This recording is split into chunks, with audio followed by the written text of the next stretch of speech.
వేగు చుక్క తిలకమెట్టి వేదమంత్ర పువ్వులు పెట్టి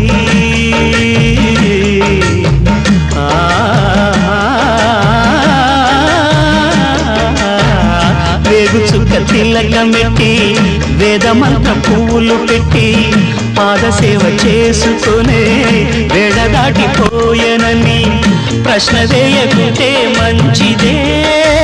ఇద్దరికి పెద్ద కొడుకంటే ముద్దేలే తండ్రికి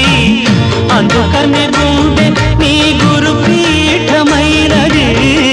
ఆరాధ్య దైవమని కొనియాడుతున్నది అంతకు మించిన భాగ్యమేదిరా బాబా లేలే బాబా నిద్దురలేవయ్యా ఏలే స్వామి మేలుకోవయ్యా రవి